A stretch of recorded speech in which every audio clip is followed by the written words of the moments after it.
So the next thing I'd like to talk to you about is the teacher crisis, and kind of finding out what do we actually mean by that expression, because it's kind of being used more and more. And for also, like, say those teachers like myself that work in a school where there doesn't appear to be a teacher crisis, and in the kind of borough that I work in, there seems to be enough teachers to go around. I work in a relatively happy school.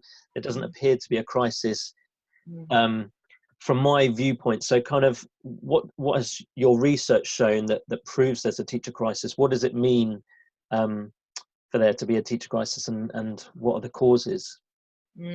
Well, a bit like you, Adrian, I'm a stubborn optimist. And when I started the book, my premise was there's no crisis. You know, the word crisis doesn't help. You know, it's self-perpetuating. Actually, things are fine. You know, why are we making such a fuss?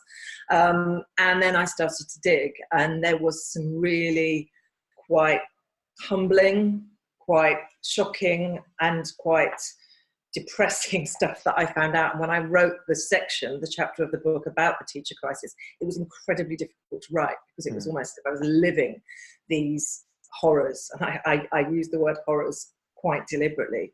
So one of the first things that I looked into and found out a lot about is this whole idea of toxic schools, which is something that Sam Sims and Becky Allen discuss in their book, The Teacher Gap. There are around 100 in the country. And the bottom line is that if these schools weren't churning through staff as quickly as they are, then we wouldn't have a crisis. How's that for, wow. You know, we know about the growing population, we know about the number of teachers needed, we've read all the stories. If those toxic schools were not destroying teachers' careers, and again, I use that word advisedly, then we would not have a crisis. How's that for something to wake up and think about? So I'm very keen that these schools are held to account. And as yet, I've not really seen any evidence from Ofsted or the DfE as to how these schools are being held to account. And what makes a toxic school? Well, toxic schools is my term. Sausage machine schools is what Becky and Sam call them. But I would say some of the main characteristics is that they're based around systems rather than people.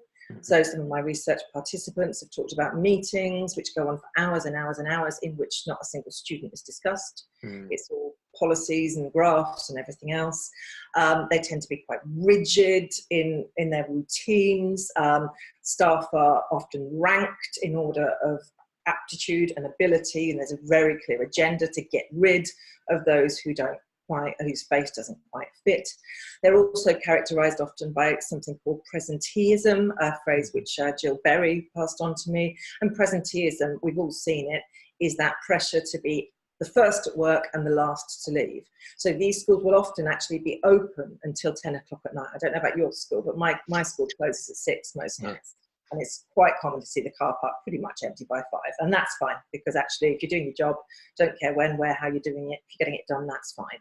But these schools often have very long opening hours, and there is that pressure to be seen to be working. So that, you know, that they locked me in, you know, pride. Oh, I got locked in and I had to get the caretaker to come and release me. And I'll speak from first-hand experience when I say that caretakers are not impressed by and nor should we be.